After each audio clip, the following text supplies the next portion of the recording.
What's up, ladies and gentlemen? It's your boy Earl Da Pearl of the Ultimate Cleveland Sports Show here with another episode of the Ultimate 216 Show. Happy holidays to you and your family. I hope everybody is enjoying themselves, having some fun, being safe, and also you're not doing anything stupid. I want to get this out the way before we get on with the rest of this program. Woke up this morning and seeing the news that unfortunately a Cleveland police officer was murdered last night when he was just simply doing his job. I'm gonna just give you what I do know so we can move on. The cop was 27 years old, a 4-year veteran of CPD. He was, I believe, in the Wade Park area trying to serve a warrant on a young man that was felonious assault. And the young man took off on a bike. Gunshots was exchanged, and the officer sadly lost his life. This is the second time in this city within the last 2 or 3 months that a police officer was senselessly murdered and he was simply doing his job. If you recall, a couple months ago in the city of Euclid, which is a surrounding suburb of the city of Cleveland, an officer was killed, again, responding to, I think, a domestic violence situation, lost his life for absolutely no reason. Here it is, another situation to where a cop is just simply doing his job, and because somebody don't want to go to jail for a felonious assault, a cop is dead. Now that suspect has been arrested and has since been charged with aggravated murder. But I just want to say this: I am a nephew of somebody who is a 25-year veteran of CPD, and I can think of so many times throughout life as I've grown up that I would just pray and hope, like, my aunt made it safe at home every single night. When I know she's a good cop out there just trying to do her job. And sometimes you can't run across people who just simply don't want to go to jail. So they're willing to risk it all. And I think in overall in my city, I can't speak to what goes on anywhere else, but in my city, I think that we have a very unhealthy relationship when it comes to civilians and law enforcement. And every single time things like this take place, nothing is done to kind of like bind or mend those fences. Instead, this creates more divide. Every time a cop kills an unarmed civilian, it creates all kind of frustration and it creates more divide. But it's the same thing that every time a civilian kills a cop who's not causing them any harm but simply trying to do their job. It's a two-way street, and I just wish we can do more to mend those fences instead of situations like this that always occur that kind of tear us further apart. So I just really wanted to send my felt prayers to the family of that fallen officer, to everybody with the Cleveland Police Department, and to everybody else that was impacted by this tragedy. Again, just be safe, have some fun, enjoy your family, but don't do anything stupid. With that being said, man, don't forget to catch all of the Ultimate spin-off shows, the Ultimate 216 show, the Ultimate Guardian show, the Ultimate Calf, the Ultimate Brown show, and of course, our main show, the Ultimate Cleveland Sports Show. Remember, man, to smash the like button, subscribe, tell a friend, and make sure you checking us out Monday through Friday, 11 a.m. to 1 p.m. So yesterday, sitting, chilling out, my phone goes off and I got an alert from Bleacher Report, and it was a proposed trade that moved one of the members of the Cleveland Cavaliers core four. That guy being Darius Garland. Now, let's start from the beginning here. The Cleveland Cavaliers offseason has already seen two significant dominoes fall into place. They hired Kenny Atkinson as their 24th head coach of the franchise, and then they were able to get Donovan Mitchell to sign a 3-year, $150.3 million contract extension with a player option, which means at 10 years of service, Donovan Mitchell could sign a 5-year contract for about $380 million. Pretty nice deal. I think it's a situation to where, Donovan Mitchell gets paid. He's in the situation to maximize on his career earnings at a later date. He also keeps the Cleveland Cavaliers on their toes. And then at the same time, in the same breath, if for whatever reason this doesn't go right, the Cavaliers can move on in 3 or 4 years and, whatever was done is done. There's been a lot of talk about the Cavaliers core four? Whether they should stay together, should they break it up? We all know that the Cleveland Cavaliers roster is currently constructed when everything is equal and everyone is healthy. In my opinion, is probably around the fourth to sixth best team in the Eastern Conference. And so I think we can all collectively agree that moves do need to be made. When you look at Kenny Atkinson, what he's going to do on the offensive side of the ball, Mikey Nuggets has done a phenomenal job explaining this to everyone. It's going to be a motion offense. It's going to be a lot of floor spacing, shot creating. The pace of play is going to be picked up. 3-point shooting is a mainstay. So all those things considered, you want to get guys on this team that one complement the core of this team, which is Donovan Mitchell and Evan Mobley, but two, pieces that just fit, pieces that mesh. I think it's cool to say that you have three all-stars and Darius Garland, Jared Allen, and Donovan Mitchell, and a future all-star in Evan Mobley. I think that's very appealing, and that's also very hard to move on from. But in the same breath, if the pieces don't fit, the pieces don't fit. You just got four all-star caliber players that really don't complement one another, which makes it hard to get the ultimate job done, which is bring another NBA championship back to the city. So this is what Bleacher Report threw up. This was their proposed deal. The Cavaliers will get Cam Johnson from the Brooklyn Nets. They will get Austin Reaves and Rui Hachimura from the LA Lakers. The LA Lakers will receive Darius Garland and Caris Levert. The Nets get Russell Hood Shafino. I think Christian Woods, the Lakers 2029 first round pick in return. So my question to you all is, if you were Kobe Altman, would you make this proposed deal? If you were Kobe Altman and this trade was actually something that was really presented to you, boom, boom, boom, they hit your line, yo, what you want to do? What would you say? Is it a yes or a no for you? For me, it's a yes. And I'm going to tell you why it's a yes. And I'm going to try to do my best to break this down.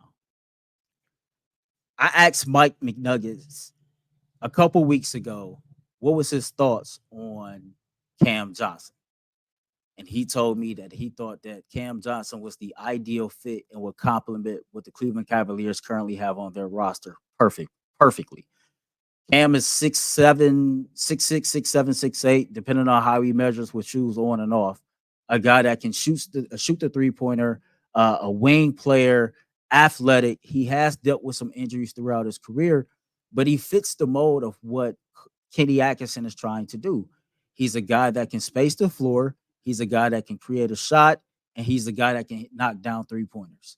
With him, it comes the risk of, okay, will this young man be healthy?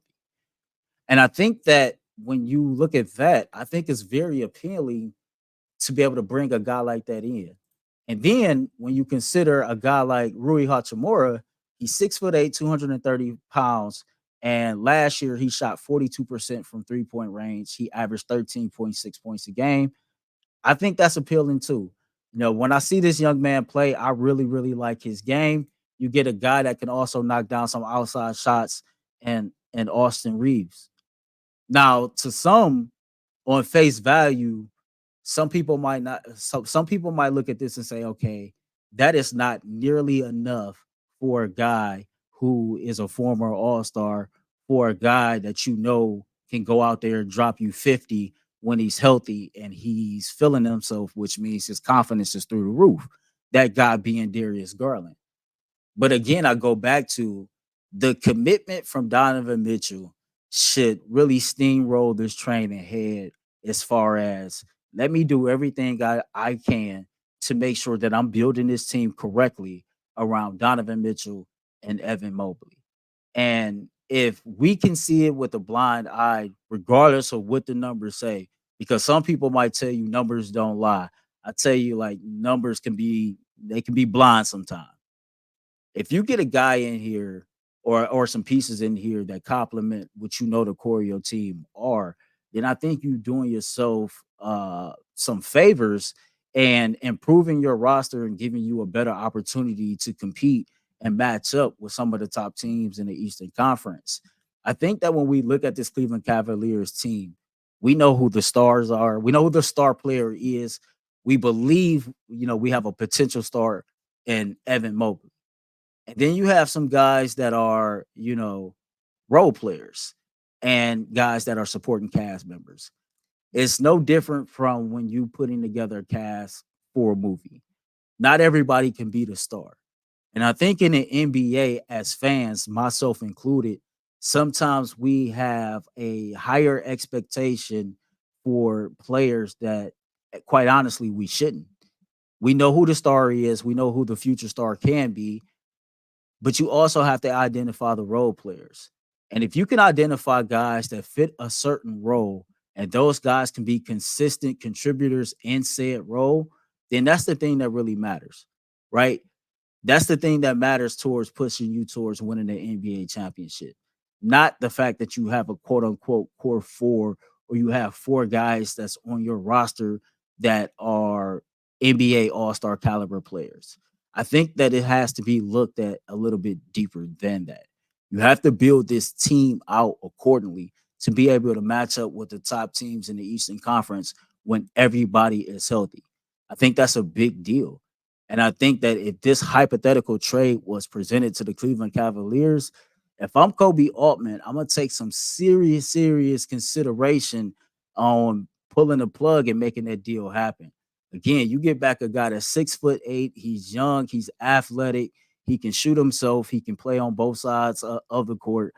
You get a guy in that guy being Rui Hachimura, and then you get a guy in Austin Reaves who's a 6'5", who's a knockdown shooter, and then you get a guy in Cam Johnson who, if he's healthy, I've been told by guys who I consider to know more about basketball, way more about basketball than I do, tell me that this dude is a perfect fit for the Cleveland Cavaliers. I'm interested to know what you all think. Again, if you Kobe Altman, the Cavs president of basketball operations, and you got this phone call to make this deal, is this something that you would do? Something to consider. We're gonna take a break. I was sitting up this morning, man, and just got to thinking, what if? Keep in mind, man, it's what a couple weeks into training camp start, and when it comes to the Cleveland Browns, we really ain't got much to talk about. We'll talk about that next on our Ultimate 216 show. But first, a word from Game Time. Listen, right now, the Cleveland Guardians are one of the best teams in all of baseball. They're really the only professional ticket in town right now. So why not use the Game Time app to get to a Cleveland Guardians game?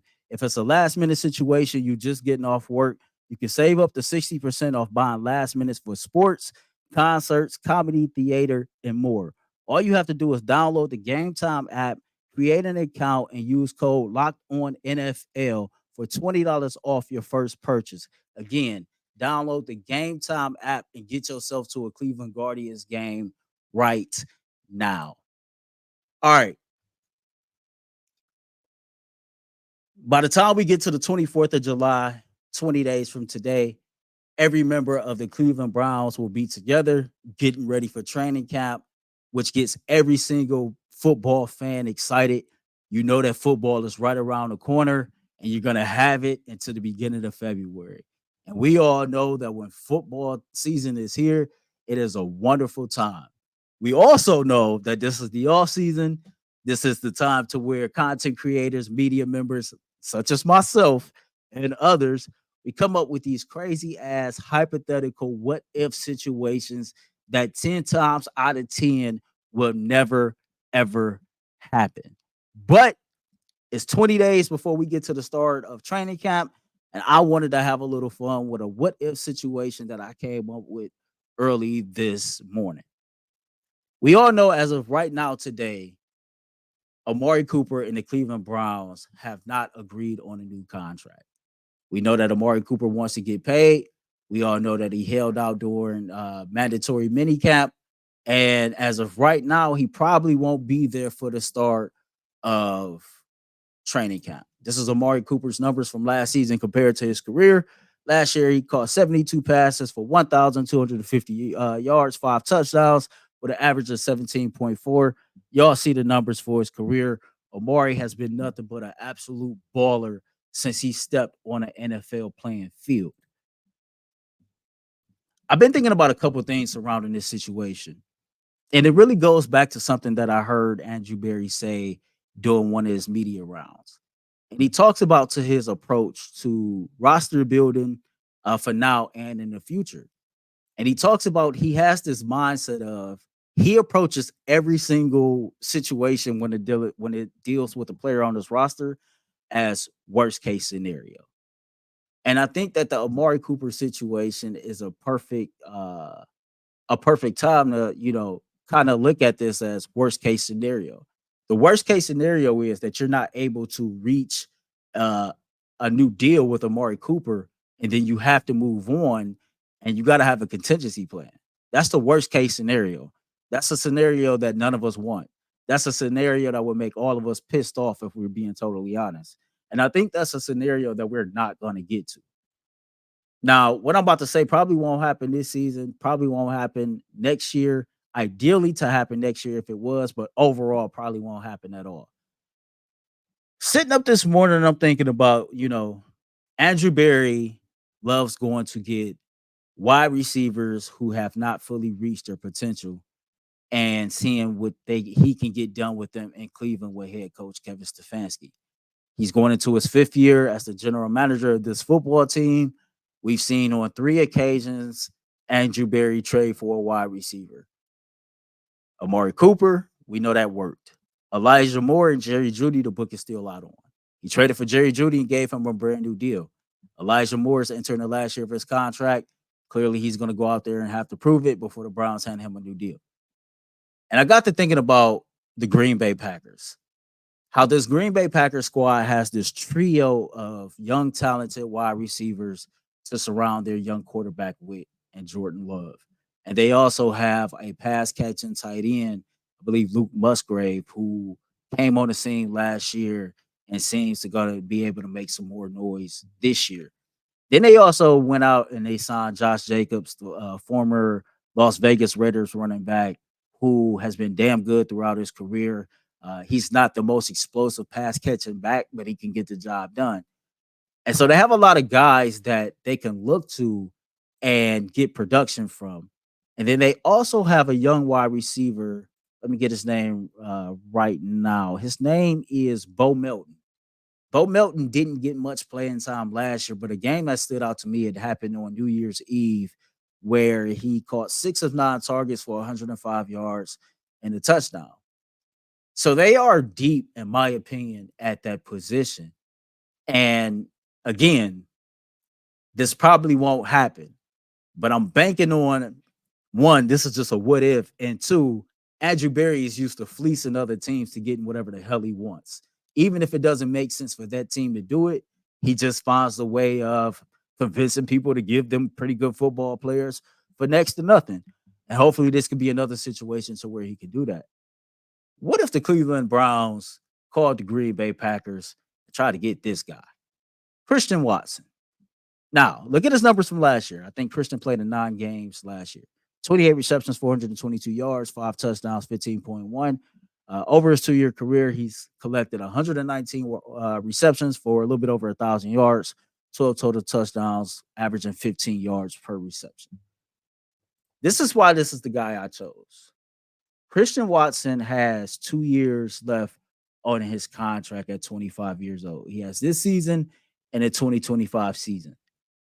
The only way that the Green Bay Packers would even consider trading Christian Watson is if he's a guy that's not in their future plans, meaning they've seen so much production from the other wide receivers on their team, such as Romeo Dobbs and what's my man's name? My man, Jaden Reed. And then the young guy I just mentioned, Bo Melton, continues to develop. And the tight end, Luke Musgrave, he continues to develop. That they've seen so much from these guys, and they come to the contract situation or the salary cap situation to say, you know what? Christian Watson might be that odd man out. Christian Watson is very talented. Christian Watson is a former 2nd-round pick, drafted number 34 overall, who has had some injuries, and you can argue the production hasn't really matched the potential and or draft status. When you drafted with pick 34 in the second round, you can argue you really a late first round pick if you really want to be technical about it. I think this is a guy that fits the mold of what Andrew Berry likes to do. He's a guy that, again, he's big, 6'4, 208 pounds. He's pretty damn fast. He is a guy that hasn't reached his full potential, has dealt with some injuries, and he might be the odd man out depending on what the Green Bay Packers salary cap situation look like. To me, this is the type of guys that he tends to target when he goes out and try to trade for wide receiver. Now, what would compensation look like from the Cleveland Browns to the Green Bay Packers if he was to make this move?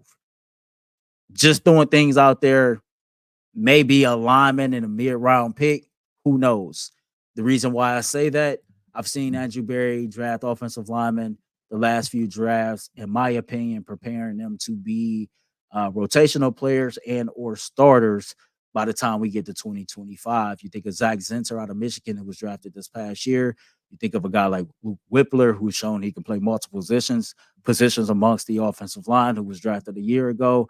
You believe that DeJuan Jones is going to continue to take the steps forward that he's going to take. We don't know what's going to happen with the Jack Conklin situation due to his contract. And then you have Jed Wills, who's the biggest question mark. If Jed Wills goes out there and perform, without question, he will get a new deal. We know that also Wyatt Teller and Joe Bitonio are guys that's getting up there in age. They make a lot of money from the guard position, and that eventually Andrew Berry is going to have to make some tough choices. In my opinion, I think Wyatt Teller will be moved before Joe Bitonio. I reached out to a few people I know that are fans of the Green Bay Packers and cover the Green Bay Packers, and I asked specifically, how do you judge the Packers offensive line as of now? And they said on paper there's a lot of talent there. At times last year the line was shaky. It's good, but it could get better. In my mind, if you was to trade a Wyatt Teller, say hypothetically this upcoming offseason with 1 year left on this deal to the Green Bay Packers, again, Earl, why would the Packers do that? I don't know, but I do know they have a young stud quarterback that they like. And if they're in win now mode, he's a guy that you can plug in immediately and you give your franchise quarterback more protection. I don't think I would give up more than a third round pick for Christian Watson, even though he's a former second round pick. I think the fact that he hasn't been healthy, uh, it devalues him just a little bit. And so again, I trust Andrew Berry to be a dude who's able to fleece other general managers into getting whatever the hell he wants. And if he can do that in this situation with Christian Watson, this is a situation that, in my opinion, it works well for the Cleveland Browns. Again, I think one of the things I like about him, regardless of the injuries or things like that, players one get hurt in the NFL. But he played in 9 games last year and he had as many touchdowns as Amari Cooper did. And I know Amari Cooper had a million different quarterbacks throwing on the ball, but I'm just saying, if you've missed this much time throughout your career, you got 12 touchdowns in the games that you have played in. It says one thing, man. You might not have the yards and the receptions that jump out to you on the stat sheet, but at least you know how to go out there and put points on the board. And you want to outscore your opponent. That's the name of the game. So y'all tell me what y'all think about that. Like, again, it's a what if, it's a hypothetical that 10 times out of 10 won't happen. But if the Packers was foolish enough to move on from Christian Watson, what type of trade package, if you was Andrew Berry, would you put together to acquire this young man? You'll probably have to give him a new deal, but you will have gotten younger at the wide receiver position as you hope to moving forward. And you got some guys that can, possibly make difference makers. This is a guy that can stretch the field. Deshaun Watson had one of those in Houston. His name was Will Fuller. So it was just some thoughts that I came up with this morning. Again, probably won't happen, but it was just some things that I was thinking about. Yo, before we get up out of here, we're going to take our last break and we're going to give a salute to two of our Cleveland Guardian players. Don't forget, man, to subscribe to the Ultimate Cleveland Sports Show. Ring the bell, smash the like button, stay in the know of our flagship show and all of our spinoff shows as we continue to give you all Dope content coming at you 24/7, damn near. All right, so as you all know right now, the Major League Baseball All-Star starters have been announced. The reserves will be announced, I believe, Sunday. But the Cleveland Guardians, for the first time since the year 2000, have two members of the American League starting lineup. So let's give a round of applause to those guys. Those guys being Stephen Kwan and Jose Ramirez. Stephen Kwan is batting 360, 7 home runs, 24 RBIs with an OPS of .94. Now, keep in mind that this is being recorded as the Cleveland Guardians are currently playing, so those numbers can change. Jose came into this game against the White Sox batting 274 with 23 home runs, 76 RBIs, and an OPS of 872. Another note on Stephen Kwan, I believe that last night he needed 4 at bats to qualify for the batting title, and he is now number one ahead of Aaron Judge when it comes to the race for the 2024 batting champion. I just want to say this. Last week, we did midseason grades for the Cleveland Guardians or individual players. And Stephen Kwan and Jose Ramirez got an A+ from everybody that was on the panel. Overall, for the Cleveland Guardians, I got to give them an A+. You know, I think FanDuel and other sports betting outlets had the over under for the Guardians to win. It was like 81 and a half games. I could be off a couple games, but it was somewhere in the low 80s of how many games that they will win this year. And the Guardians are on pace to win more games to that. The Guardians came into this year with a very young roster of guys that, when they got the opportunity in seasons past, hadn't really done anything to prove that they was worthy for real. And Chris Antonelli told us that, you know what, I'm gonna run it back with the majority of these guys because we have to see what we have in these young prospects before we move on. And most of us as fans, we didn't like that.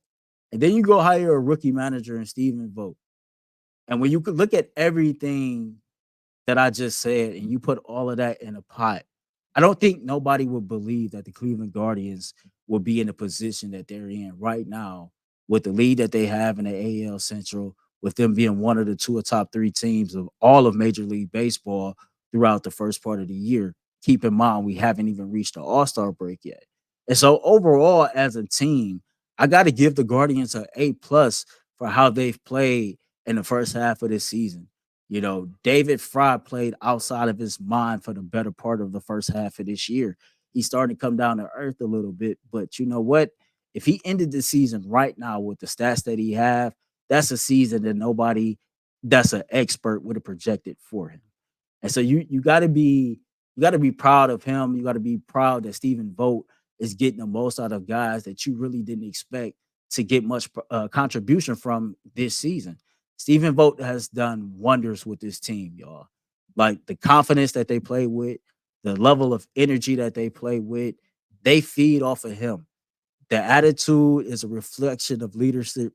Quote is real, and you see it a lot with the Cleveland Guardians these days, man. So again, shout out to Stephen Kwan, shout out to Jose Ramirez, the Cleveland Guardians 2024 starting representatives for the All-Star game. Man, I'm looking forward to watching the Guardians game, spending some time with the people that I love and care about once I get done with y'all. I just wanted to jump on, give y'all some content this morning, man. Let y'all know I love y'all. As always, man, spread love, be great. Spreading love is priceless. Being great, that come with a price. Till next time.